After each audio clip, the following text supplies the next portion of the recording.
దుష్టులు తలుచుకుంటే ఏమైనా చేయగలరు. ఎలా అయినా పంతాన్ని నెగ్గించుకోగలరంటే ఏమో అనుకున్నాను. కాని నిజమే అని వల్లిని చూస్తే అర్థమవుతుంది. మరోవైపు తయారైన వేద గది నుండి బయటకొచ్చేందుకు ప్రయత్నిస్తూ ఉంటుంది. అరే, ఈ గది తలుపులు ఎలా మూసుకున్నాయి? బయట నుండి ఎవరో లాక్ చేసినట్టున్నారు. ఎవరైనా తలుపులు తెరవండి. Help, help! మరోవైపు మండపంలో అందరూ పెళ్లికూతుర్ని వెతుకుతూ ఉంటారు. అమ్మాయి ఎక్కడండి? ఏమో, నాకు మాత్రం ఏం తెలుసు. నేను రెడీ అయ్యి వచ్చేసరికి ఎక్కడికి వెళ్ళిందో ఏమో. అమ్మాయి కనిపించకపోవడమేంటి? నేను ముందే చెప్పాను నాన్న, అమ్మాయి చేతికి ఇప్పుడే నగలివ్వొద్దు అని. కాని అమ్మ వినింది కాదు. ఇప్పుడు చూడు, నగలు తీసుకుని ఆ అమ్మాయి ఎటు పారిపోయిందో ఏమో. తప్పకుండా పారిపోయే ఉంటుందిలే. అలా ఏం జరుగుండదు. ఇక్కడే ఎక్కడో ఉండుంటుంది. ఏంటన్నయ్యా నువ్వు ఇంత అమాయకుడివా? నిన్ను చూస్తే జాలేస్తుంది. అందరం కలిసి మండపమంతా వెతికాం. ఆ అమ్మాయి ఎక్కడా లేదు. తప్పకుండా ఎక్కడికో పారిపోయి ఉంటుంది. ఇక పదండి, అందరం ఇంటికి వెళ్దాం. అలా వల్లి వేద మండపం నుంచి పారిపోయిందని అందర్నీ నమ్మించే ప్రయత్నం చేస్తూ ఉంటుంది. మరోవైపు వేద గట్టిగా తలుపులు తడుతూ ఉంటుంది. ఆ గది మండపం నుండి కొంత దూరంలో ఉండటం వల్ల ఆ అరుపులు మరియు కేకలు ఎవ్వరికీ కనిపించవు. అమ్మా, నువ్వేమైనా అను, పెళ్లి కాకుండా అమ్మాయి చేతికి నగలిచ్చి పెద్ద తప్పు చేశావు. నువ్వు నగలిచ్చిన వెంటనే ఆ అమ్మాయి మరోమారు ఆలోచించకుండా నగలతో పారిపోయినట్టుంది. ఒరే, ఏం మాట్లాడుతున్నావమ్మ నువ్వు? ఇలాంటి సమయంలో ఇలాంటి మాటలు మాట్లాడడం చాలా తప్పు. మరి ఎలా మాట్లాడాలి? నేనేమైనా ఉన్నది లేనట్టు లేనిదున్నట్టు కల్పించి మాట్లాడుతున్నానా? ఉన్నదేగా చెప్పాను. మా అమ్మాయి అలాంటిది కాదు. మా అమ్మాయి ఇక్కడే ఎక్కడో ఉండుంటుంది. ఇక్కడే ఎక్కడో ఉండుంటే కనిపించాలి కదా. అయినా మీ సొంత కూతురు కాని అమ్మాయి మీద మీకు ఎందుకండి అంత నమ్మకం? మీక్కూడా తన నిజ స్వరూపం ఏంటో తెలిసినట్టు లేదు. ఒకవేళ ఇక్కడే ఉండుంటే మండపానికి రావటానికి ఏంటి కష్టం? ఏంటండి ఇది? అమ్మాయి ఎక్కడుంది? అలా మెల్లిగా మాట్లాడితే పని జరగదు నాన్నా. నేను చెబుతున్నాను. అమ్మ నగలిచ్చిన వెంటనే ఆ అమ్మాయి ముఖంలో ఎక్స్ప్రెషన్స్ పూర్తిగా మారిపోవటం నేను గమనించాను. నగలు తీసుకుని పారిపోయింది. ఇది ముమ్మాటికి నిజం. ఇక్కడే ఉన్నామంటే మన పరువు కూడా పోతుంది. ముందు మనం ఇంటికి వెళ్ళిపోదాం పదండి. ఒరే అన్నయ్య, పద, ఇక్కడి నుంచి వెళ్ళిపోదాం.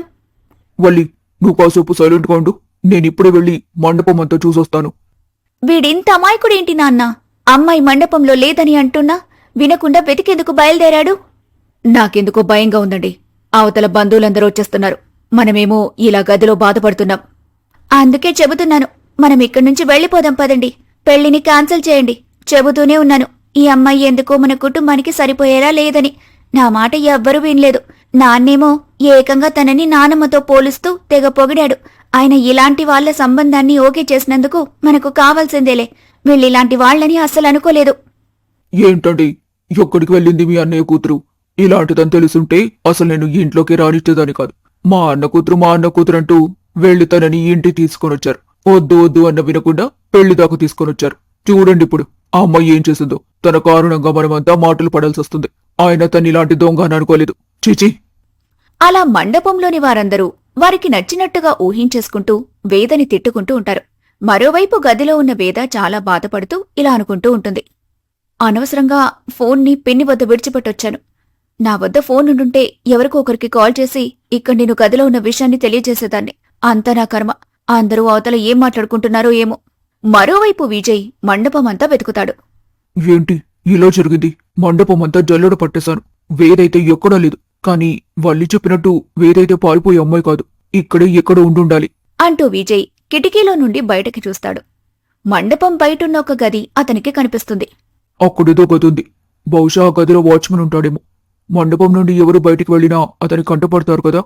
వేద వెళ్లడం కానీ అని చూశాడేమో. ఒకసారి వెళ్ళి అడుగుతాను అంటూ విజయ్ మండపం నుండి బయటకు వెళ్తాడు.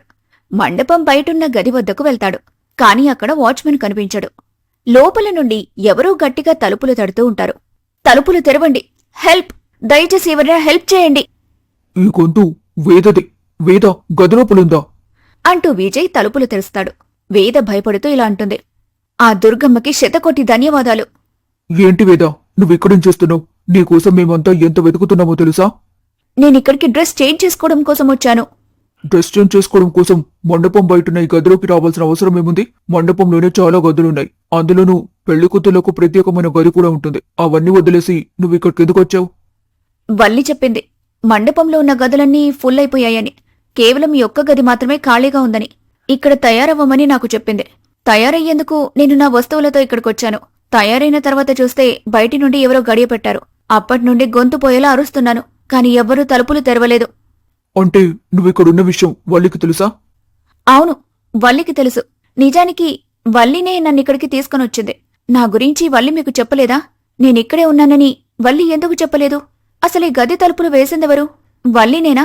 నన్ను గదిలో పెట్టి తాళం వేయాల్సిన పని తనకేముంది? అవన్నీ తర్వాత ఆలోచించొచ్చు. పద ముందు మండపంలోకి వెళ్దాం.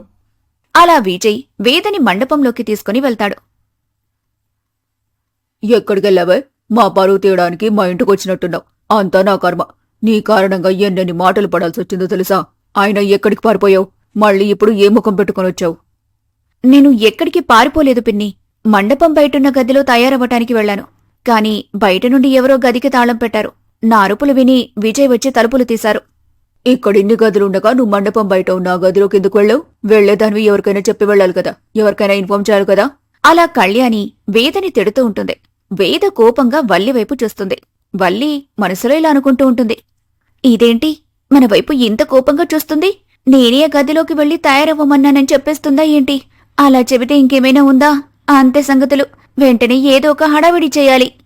సరే సరే, జరిగిందేదో జరిగిపోయింది. వేదా, వెళ్లి పీటలపై కూర్చో. ఏంటి నాన్న నువ్వింకా ఇలా నిలబడున్నావు? అవతల చాలా పెళ్లి పనులున్నాయి కదా. పదండి పదండి, అందరం ఇక్కడి నుంచి బయటకు వెళ్లి పెళ్లి పనులు చూసుకుందాం. అలా వల్లి హడావిడి చేయడంతో అందరూ తిరిగి మామూలుగా తమ పనుల్లో మునిగిపోతారు. వేద మాత్రం వల్లిని అదే పనిగా చూస్తూ ఉంటుంది. వల్లి వేద కళ్లల్లోకి చూడలేక అక్కడ్నుంచి వెళ్లిపోతుంది. ఇక ఏం చేయలేక వేద పీటలపై కూర్చుంటుంది. విజయ్ కూడా పీటలపై కూర్చుంటాడు. అలా వారిద్దరి పెళ్లి ఘనంగా జరుగుతుంది. అందరూ ఎంతో ఆనందంగా ఉంటారు. కాని వల్లి మాత్రం తెగ బాధపడిపోతూ ఉంటుంది. ఏదైతే జరగకూడదని అనుకున్నానో అదే జరిగిపోయింది. అయినా నేను మాత్రం వెనక్కి తగ్గను. ఏదైతే చేయాలనుకుంటున్నానో అది తప్పకుండా చేస్తాను. పెళ్ళైతే ఏమైంది? నేనెందుకని ఓటమి నొప్పుకుని మూల కూర్చోవాలి? నిజానికి పెళ్లైన తర్వాత కదా విడాకులయ్యేది. ఎలా అయినా సరే ఈ వేదని ఇంటి నుంచి బయటికి పంపాలి. ఆ తర్వాత చదువు సంధ్య లేని ఓ ముద్దు పిల్లని తీసుకొచ్చి విజయ్కిచ్చి పెళ్లి చేయాలి. అప్పుడు ఆ అమ్మాయి నేను చెప్పినట్టుగానే ఉంటుంది. చింత చచ్చినా పులుపు చావలేదన్నట్టు పెళ్లైపోయినా సరే ఎలా అయినా వేదని ఇంటి నుంచి గెంటేసేందుకు రకరకాల ప్లాన్లు వేస్తూ ఉంటుంది వల్లి. మరోవైపు కళ్యాణినేమో వేదపీడ విరగడైపోయిందని తెగ సంబరపడిపోతూ తన కుటుంబంతో కలిసి తన ఇంటికి వెళ్లిపోతుంది. ఇక రంగారావు మరియు కమల తమ కుటుంబంతో కలిసి తమ ఇంటికొస్తారు. మనకున్న 2 బాధ్యతల్లో ఒక బాధ్యత తీరిపోయింది. ఇప్పుడిక మరొక బాధ్యత. ఆ బాధ్యత కూడా తీరిపోతే ఆ తర్వాత మనమిద్దరం చాలా హాయిగా ఉండొచ్చు కమలా. మీరు ఏ బాధ్యత గురించి మాట్లాడుతున్నారండి? అరే, నీకెదురుగా ఉన్న నా కూతురు కనిపించడం లేదా? కొడుక్కి ఇప్పుడే పెళ్లి చేశాం. కూతురికి కూడా పెళ్లి చేశామంటే ఆ తర్వాత ఏ చింత లేకుండా హాయిగా ఉండొచ్చు. మీరంటుంది నిజమే. కాస్త విశ్రాంతి తీసుకుని వల్లికి కూడా సంబంధాలు వెతకడం మొదలుపెట్టండి. ఇదిగో వేద, చూస్తుంటే ఏదో కంగారుగా ఉన్నట్టున్నావు. ఏం జరిగింది? నీకేమైనా ఇబ్బందిగా ఉందా? ఆడదానివయ్యుండి ఇలా అడుగుతావేంటి కమలా? అమ్మాయి ఇప్పుడే కదా తన పుట్టింటిని విడిచిపెట్టి మన ఇంటికొచ్చింది. అందుకే కాస్త ఇబ్బందిగా ఫీల్ అవుతుంది. సొంత తల్లిదండ్రులు కాకపోయినప్పటికీ ఏ మూలో కాస్త బాధ ఉంటుంది కదా. అది కూడా నిజమే. చూడు వేదా, నువ్వేమీ కంగారు పడకు. మీ అమ్మ నిన్ను ఎలా చూసుకునేదో నాకు తెలియదు కాని నేను మాత్రం నిన్ను బాగా చూసుకుంటాను. ఇక నా కొడుకంటావా, వాడు చాలా మంచివాడు. వాడు కూడా నిన్ను తప్పకుండా చక్కగా చూసుకుంటాడు. ఆ నమ్మకం నాకు 100కి 100% ఉంది.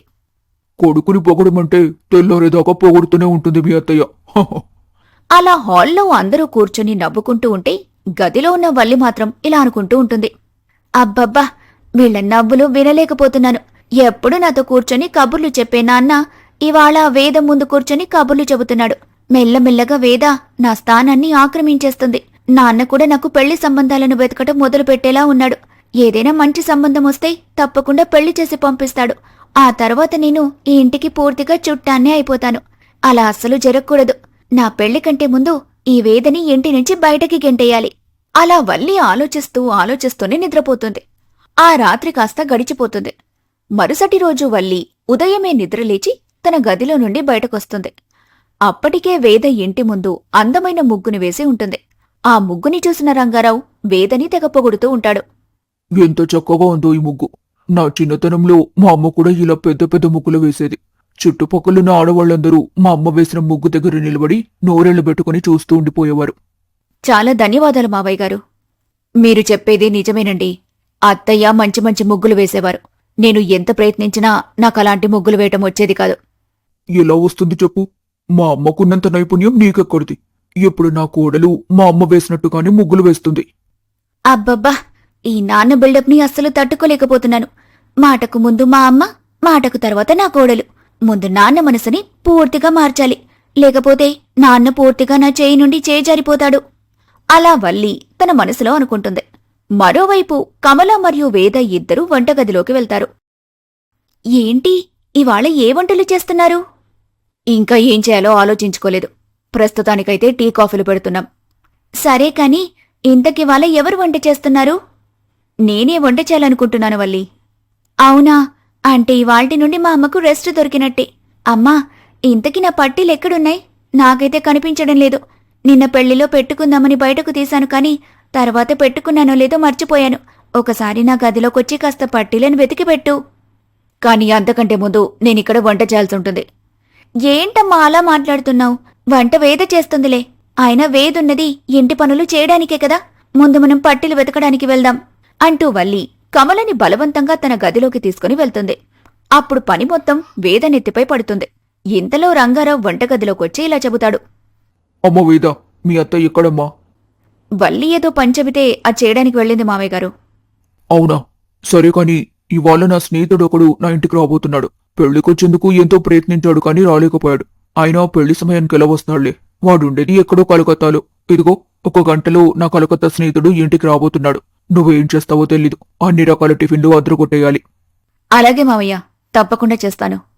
అలా రంగారావు అసలు విషయాన్ని వేదకి చెప్పి అక్కడ్నుంచి వెళ్ళిపోతాడు. మరోవైపు కమల పట్టీలు వెతికే పనిలో పడుతుంది. మరోవైపు వల్లి ఇంటికి రాబోతున్న అతిథుల గురించి తెలుసుకుంటుంది. ఏంటి వదినా, ఇంటికెవరో అతిథులు రాబోతున్నారంట. నాన్నతెగ హడావిడి చేసేస్తున్నాడుగా. ఇంతకీ అందరికోసం ఏం వంట చేస్తున్నావు? కలకత్తా నుండి అతిథులు రాబోతున్నారని మావయ్య గారు చెప్పారు. చాలా రోజుల నుండి ట్రావెల్ చేస్తూ ఉండుంటారు. ట్రావెల్లో వాళ్ళకింటి ఫుడ్ని బాగా మిస్ అయి ఉంటారు. అందుకే నార్త్ ఇండియన్ స్టైల్ టిఫిన్స్ అన్ని చేయాలని అనుకుంటున్నా. పూరి, ఆలూ కుర్మా, చోలే కర్రీ చేయబోతున్నాను. అలాగే లస్సీ కూడా ప్రిపేర్ చేస్తాను. నార్త్ ఇండియన్స్కి లస్సీ అంటే బాగా ఇష్టమని విన్నాను. అలాగే ఆనియన్ పరోటా కూడా చేస్తాను.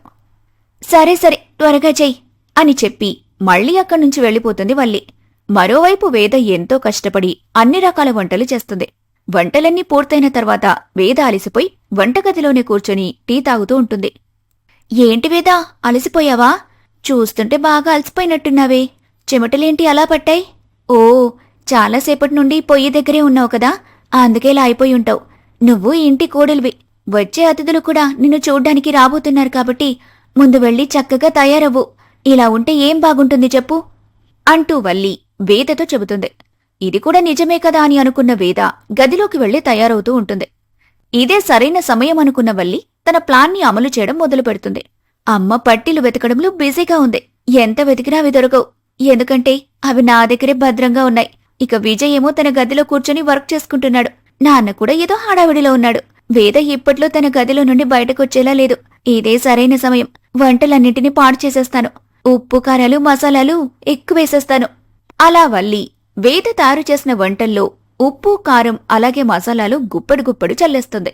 ఎవ్వరికీ అనుమానం రాకుండా అక్కడ్నుంచి వెళ్ళిపోతుంది. అలా కొంత సమయానికి కలకత్తా నుంచి అతిథులు ఇంటికొస్తారు. ఒరే భజన్లాల్, ఎలా ఉన్నావురా? ఎన్ని రోజులైందిరా నిన్ను చూసి? అవునరా, ఇన్నేళ్లు పనుల్లో పడి ఇక్కడికి రాలేకపోయాను. ఇంతకీ కుటుంబం అంతా ఎలా ఉంది? పెళ్లికొచ్చేందుకు ఎంతో ట్రై చేశాను కానీ సమయానికి రాలేకపోయాను. అందుకు నువ్వు నన్ను క్షమించాలి. పోనీలేరా, అలాంటివి జరుగుతూనే ఉంటాయి. ఇదిగో, ఈ అబ్బాయి నా కొడుకు, ఈ అమ్మాయి నా కోడలు, ఇక ఈ పిల్లేమో నా కూతురు. అరే వా, ఈ అమ్మాయి అచ్చం మీ అమ్మగారిలానే ఉంది. అప్పుడెప్పుడో చిన్నప్పుడు నేను మీ అమ్మగారిని చూశాను. అవును, వల్లి అచ్చం మామూలాగే ఉంటుంది. రండి రండి, టిఫిన్ చేస్తూ మాట్లాడుకుందాం. ఎప్పుడు తిన్నారో ఏంటో. కమల అందర్నీ టిఫిన్కి ఆహ్వానిస్తుంది. అందరూ డైనింగ్ టేబుల్పై కూర్చుంటారు. వేద తాను తయారు చేసిన వంటలన్నింటినీ తీసుకొనొచ్చి డైనింగ్ టేబుల్పై పెడుతుంది. అందరికీ వడ్డిస్తుంది. అరే, పూరీలు నా కోసం ప్రత్యేకంగా పూరీలు చేసినట్టున్నారు. నేనేమీ చేయలేదు. వంటలన్నీ మా కోడలే చేసింది. నేనేమో నా స్నేహితునింట్లో ఇడ్లీ, దోశ, ఉప్మా వంటి సౌత్ ఇండియన్ వంటలు ఉంటాయనుకున్నాను. కానీ ఇలాంటి పూరీలు కూడా ఉంటాయని అస్సలు అనుకోలేదు. 4 రోజుల నుండి ట్రైన్లో ప్రయాణం చేసి చేసి పూర్తిగా అలసిపోయాను. మంచి ఆహారం ఎక్కడా దొరకలేదు. పోనీలే, ఇక్కడైనా ఇంటి ఆహారం దొరుకుతుంది అంటూ భజన్లాల్ వేద తయారు చేసిన ఆహారాన్ని తినటం మొదలు పెడతాడు. ఉప్పు కారం మసాలాలు బాగా ఎక్కువగా ఉన్న ఆ కూరల్ని భజన్లాల్ అస్సలు తినలేకపోతాడు. అరే రావ్, ఏ క్యా హే? ఏంటిది ఆహారం ఇలా ఉంది? బాప్రే, ఇంత కారమా? నా కళ్ళలో నీళ్లు కూడా వచ్చేస్తున్నాయి. ఎవరైనా నీళ్లు తీసుకొచ్చివ్వండి. అలా అతను అడగటంతో కమల నీళ్లనిస్తుంది. అతను గటగట నీళ్లను తాగేస్తాడు. ఏ కేసా కానా హే? క్షమించండి, కారానికి నా నోట్ల నుండి మాతృభాష వచ్చేస్తుంది. అసలు ఈ వంటలో చేశారు? ఇంత కారం మరియు మసాలాలు వేస్తారా? ఒక్క ముద్ద తినగానే నాకు నా తాతలు కనిపించారు. ఒరే రంగా, ఏంట్రా ఇది? చిన్నప్పుడు అమ్మ ఇంత చక్కగా వండి పెట్టేది. ఆ వంటలు ఎంత రుచిగా ఉండేవు. నేను ఈ ఆహారాన్ని తినలేను. అసలు నాకు బీపీ షుగర్లున్నాయి. ఏంట్రా నువ్వు అంటుంది? ఆహారం బాగోలేదా? అంటూ రంగారావు కూడా కాస్త తిని చూస్తాడు. అబ్బా, కారం! ఈ కూరలో అయితే ఉప్పు ఎంత ఎక్కువగా ఉందో. కమలా, ఏంటిది? అయ్యో, ఈ వంటల్ని నేం చేయలేదండి. ఏంటి వేదా ఇది? నువ్వే కదా ఇవన్నీ చేశావు. ఇలా ఎందుకు చేశావు? అబ్బబ్బా, ఇదిగో వల్లి, ముందు వెళ్ళి కాస్త మజ్జిగ పట్టుకుని రమ్మా. ఈ కారాన్ని తట్టుకోలేకపోతున్నాను. అలా రంగారావు చెప్పడంతో వల్లి మజ్జిగ తీసుకొచ్చి తండ్రి చేతిలో పెడుతుంది. వేద కూడా కూరల్ని కాస్త రుచి చూస్తుంది. అరే, అవును, వంటలన్నీ చాలా కారంగా ఉన్నాయి. ఓహో, మేడం గారికి విషయం ఇప్పుడు అర్థమైందన్నమాట. ఇదే కదా అప్పటినుండి అందరూ చెబుతున్నారు. ఏంటమ్మా ఇది ఇలా చేశావు? చూడు, అందరూ ఒక ముద్ద తిని ఎలా అయిపోయారో. ఎంతో మంది ఇంటికొచ్చి భోజనాలు చేశారు. ఎప్పుడూ ఎవ్వరు ఇంత బాధపడలేదు. నీకు వంట రాకపోతే నాకు చెప్పొచ్చు కదా, నేనే చేసేదాన్ని. ఒకవేళ నీకు నార్త్ ఇండియన్ వంటలు రాకపోతే మన ఇడ్లీ, దోశ, పొంగల్ వంటి వంటలే చేయొచ్చు కదా. ఎందుకమ్మా ఇలా చేశావు?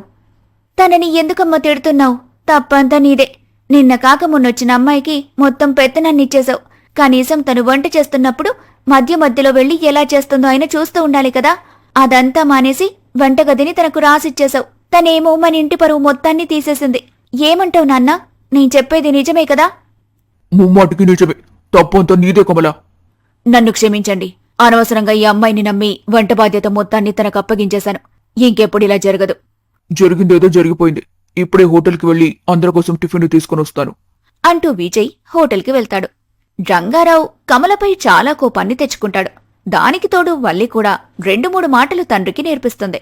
తను అనుకున్నది జరగటంతో వల్లి హాయిగా నవ్వుకుంటూ తన గదిలోకి వెళ్లిపోతుంది. కమల ఏడుస్తూ వంటగదిలోకి వెళ్తుంది. అంతా నా కర్మ. ఇలా అవుతుందని అస్సలనుకోలేదు. అత్తయ్యా, నన్ను క్షమించండి. వదిలే, అంతా వదిలే. జరిగిందేదో జరిగిపోయింది. ఇక నాకు మళ్ళీ కోపం తెప్పించకు. అది కాదత్తయ్యా, నేనన్ని వంటలు బాగానే చేశాను. అవునవును, చూశాం కదా ఎంత బాగా చేశావో. అత్తయ్యా, నన్ను క్షమించండి. సరే, కూరగాయల్ని నేను తరుగుతాను, ఇలా ఇవ్వండి. వద్దు తల్లి, వద్దు. ఇప్పటిదాకా నన్ను తిట్టించింది చాలు. ఇక నువ్వెళ్ళి నీ పనులేమైనా ఉంటే చూసుకో. ఊరికే విసిగించకు. అసలే నాకు కోపం ఎక్కువ. కొట్టినా కొట్టేస్తాను. వెళ్ళిపో ముందిక్కడ్నుంచి. అలా కమల అనటంతో వేదకి చాలా బాధ కలుగుతుంది. వేద వెళ్లి తన గదిలో కూర్చొని ఇలా ఆలోచిస్తూ ఉంటుంది. ఇదేంటి ఇలా జరిగింది? వంటలన్నీ పూర్తయిన తర్వాత వాటిని నేను టేస్ట్ కూడా చేశాను. అన్నీ చక్కగా కుదిరిన తర్వాతే నేను వంటగదిలో నుండి బయటకు వెళ్లాను. అరే, నేను నా అంతటి స్వయంగా వంటగదిలో నుండి బయటకు వెళ్లలేదు. వల్లి వచ్చి వెళ్లి తయారవ్వమంటే కదా గదిలోకి వెళ్లాను. ఇదన్నమాట అసలు సంగతి.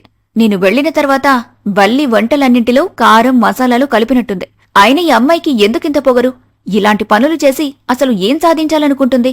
పెళ్లిలో కూడా నన్ను గదిలో పెట్టి తాళం వేసింది. ఆ తర్వాత నేను నగలతో పారిపోయానంటూ నిందలు వేసింది. పోనీలే, శుభకార్య సమయంలో గొడవలెందుకని వదిలేశాను. ఇలా వదిలేస్తూ పోతే ఇంట్లో ఉన్న వాళ్లందరూ నన్ను చీదరించుకునేలా ఉన్నారు అంటూ వేద తన గదిలో కూర్చొని బాధపడుతూ ఉంటుంది. బాధపడుకు వేద, జరిగిందేదో జరిగిపోయింది. నువ్వు చిన్నపిల్లవి. వంటల్లో ఇలాంటి పొరపాట్లు జరుగుతూనే ఉంటాయి. నువ్వేమైనా మాస్టర్ షెఫ్వా? కాదు కదా. వదిలే, మెల్లమెల్లగా అన్ని రకాల వంటలు నేర్చుకోవచ్చులే. నిజంగా నేను తప్పు చేసుంటుంటే తప్పుని సరిదిద్దుకునే ప్రయత్నం చేస్తాను. కానీ ఇలా కూర్చొని ఏడవను. వంటలన్నీ పూర్తయిన తర్వాత అన్నింటినీ రుచి చూశాను. అంతా పర్ఫెక్ట్ గా ఉందన్న తర్వాతే మీ చెల్లి వంటగదిలోకి వచ్చింది. రెడీ అవ్వమని నన్ను నా గదిలోకి పంపింది. ఖచ్చితంగా మీ చెల్లె వంటల్ని పాడు చేసింది. ఏం మాట్లాడుతున్నావు? నువ్వు చెప్పేది నిజమేనా? అబద్ధం చెప్పాల్సిన పని నాకేముందండి? నేను నిజమే చెబుతున్నాను. ఇప్పుడే చెబుతాను దాని సంగతి. చిన్నప్పటి నుండి ఇంతే. ఎప్పుడూ పుల్లలు పెడుతూనే ఉంటుంది. అసలు ఇవాళ వదిలే ప్రసక్తే లేదు. వద్దొద్దు, అలా చేయకండి. నువ్వు నన్ను ఆపకు వేద. నీ వంటలు ఎలా ఉంటాయో నాకు తెలీదా? పెళ్లి చూపుల సమయంలో నువ్వు చేసిన స్నాక్స్ నాకు ఎంతగానో నచ్చాయి. ఇంట్లో ఉన్న వాళ్లకు కూడా బాగా నచ్చాయి. అలాంటిది నువ్వు వంటలన్నింటినీ ఎలా పాడు చేయగలుగుతావు? చేయలేవు కదా. ఇది అందరికీ ప్రూవ్ చేయాలి. ఇప్పుడు ఇలాంటి విషయాలను ప్రూవ్ చేయాల్సిన పని ఏమాత్రం లేదండి. నిజంగా మనకి టాలెంట్ ఉంటే అదేదో ఒక రోజు బయటపడుతుంది. ఇప్పుడు మీరు గొడవపడితే అందరూ నన్నే తప్పు పడతారు. నిన్న కాక మొన్నొచ్చిన అమ్మాయి అన్న చెల్లెల మధ్య గొడవ పెట్టిందని అంటారు. నిజానికి తప్పులు ఎవరు చేశారన్నది ఎవరు పట్టించుకోరు. ఏం జరిగినా అందరూ కోడల్దే తప్పు అని అంటారు. ఈ ఒక్కసారి వదిలేయండి. అయినా మీరు వెళ్లి గొడవ పడినా మన మాటల్ని ఎవ్వరూ నమ్మరు. సొంత కూతురు తప్పు చేసిందంటే ఏ తల్లిదండ్రులు నమ్ముతారు చెప్పండి? ఇది కూడా నిజమే. చిన్నప్పటి నుండి ఇలాంటి పనులు చేస్తూనే పెరిగింది. నిజానికి నాన్నను నాకెంతో దూరం చేసింది. ఈ మధ్యే నాన్న నాతో మాట్లాడుతున్నాడు కానీ ఒకప్పుడు అసలు నన్ను పట్టించుకునేవాడు కాదు. ఆడపిల్ల ఆడపిల్ల అంటూ దాన్ని నెత్తిపై పెట్టుకుని ఊరేగేవాడు. అమ్మ తప్ప నాకెవ్వరూ సపోర్ట్ చేసేవాళ్లు కాదు. అంతెందుకు, ఇన్నేళ్లలో నాన్న నాకు ఏ రోజు బర్త్డే విషెస్ చెప్పనేలేదు. కనీసం నా బర్త్డే ఎప్పుడో కూడా ఆయనకు తెలీదు. అంతలా నాన్నని తన వైపుకు తిప్పేసుకుంది. అలా అని ఆయనకు నాపై ఎలాంటి కోపం లేదు. కూతురంటే కాస్త ఎక్కువ ఇష్టం ఉంటుంది కదా. ఇలా అనుకుని అన్నింటినీ మర్చిపోయి బతుకుతున్నాను. ఇప్పుడు ఆ వల్లి నీ జోలికి కూడా వస్తుంది. తన కారణంగా చిన్నప్పుడు నాకు అసలు ప్రశాంతత ఉండేదే కాదు. అందుకే ఇంట్లో కంటే నేను ఎక్కువ హాస్టల్లోనే ఉండేవాడిని. ఇప్పుడు తన కారణంగా నీకు ప్రశాంతత లేకుండా పోతుంది. బాధపడకండి, మంచి రోజులొస్తాయి. తనకు ఎలా బుద్ధి చెప్పాలో నాకు బాగా తెలుసు. అలా వేద విజయ్తో చెబుతుంది.